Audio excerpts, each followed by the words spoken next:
We've heard a lot of talk about change this year. The question is, change to what? To me, change is a government that doesn't let banks and oil companies rip off the American people.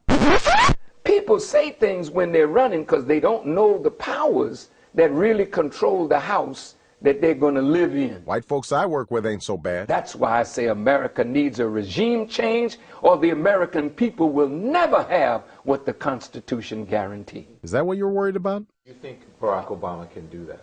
No. Bullshit. Absolutely not. So what are you saying? I'm saying that no matter who sits in the White House, if you don't uproot the structure that corrupts them, you still don't have a president. You have a figurehead. So when you look at Bush, you think you're looking at the president. There's another power behind him. When you look at Blair, you think you're looking at the prime minister. But there's another power behind these people. And the powers that are dogging the whole world are the international bankers that finance both sides of a conflict. You see, the real value of a conflict, the true value, is in the debt that it creates. You control the debt, you control everything. This is the very essence of the banking industry. Their objective isn't to control the conflict. This is not about making profit from weapon sales. It's to control the debt that the conflict produces, to make us all slaves to debt. So the people that bankroll you, they're the ones that ultimately call the tune. You find this upsetting, yes?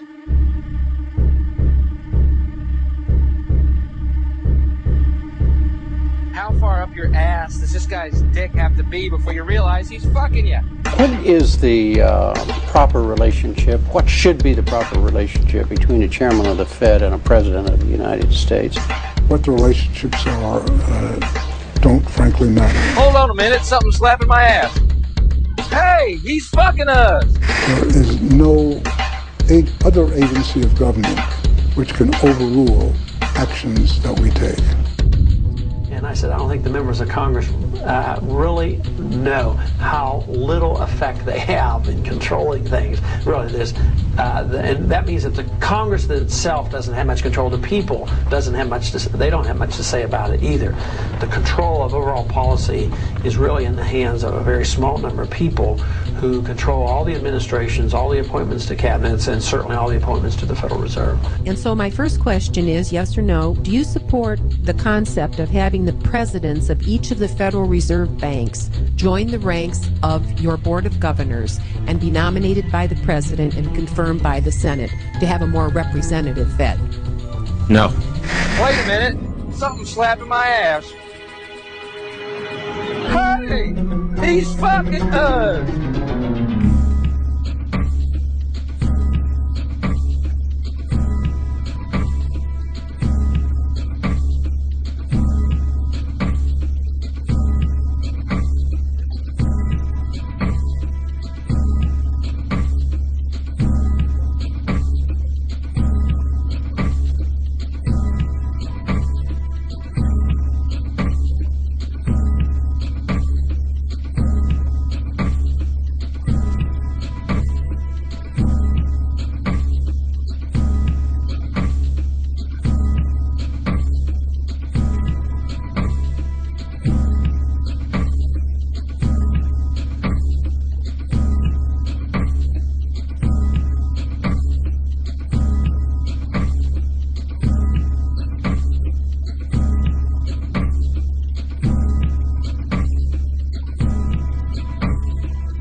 Who elected Ben Bernanke and who elected Alan Greenspan? Thank you for saying that. America, and nobody elected them. I was just going to say, did anybody notice they're not talking about who was in that room representing you, America?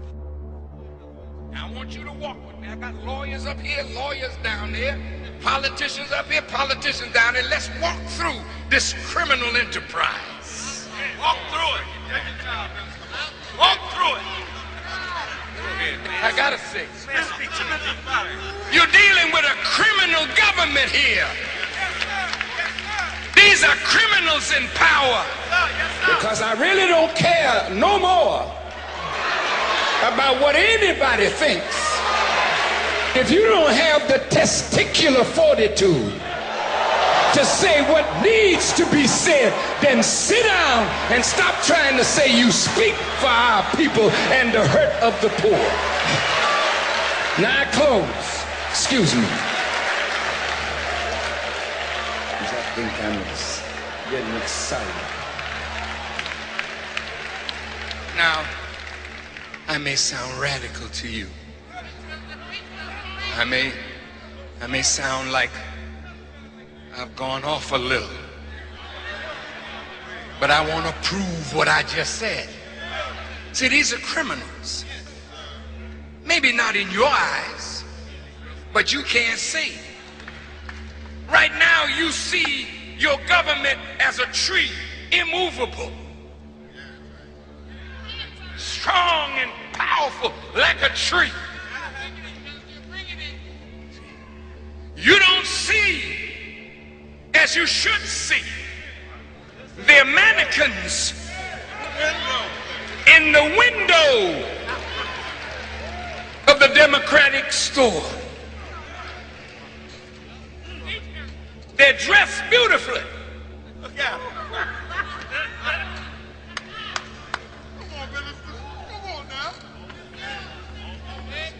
They want you to try on democracy.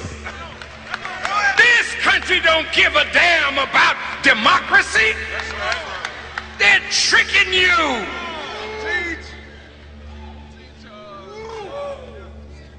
This thing called democracy is a trick. Even right now, register to vote. Who the hell you gonna vote for? Stop. Go ahead. Who you voting for?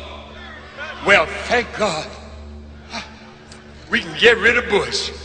You are a fool. You mean you got hope in this corrupt political system? Do you really think that this corrupt political system is going to really serve our needs? What the hell is wrong with you? That you're going to sacrifice your children and your grandchildren on the false hope? You've been took. Like Brother Malcolm said, you've been had. You've been hoodwinked. You've been bamboozled. And you're ready to be bamboozled one more time. Not now. Come on. Clearly, something is wrong. Wrong with the government in which we live. Wrong with the leaders that lead us. Wrong with us in the way we respond to our enemy and each other. This nation is not about poor people, whether they're black, brown, red, yellow, or white. This nation is about rich people, privileged people, powerful people, and to hell with the weak, the poor. They must serve. Now, we are a universal people. But those at the top, they're on their way to hell. And if I got any power, I want to push them into hell as fast as I can.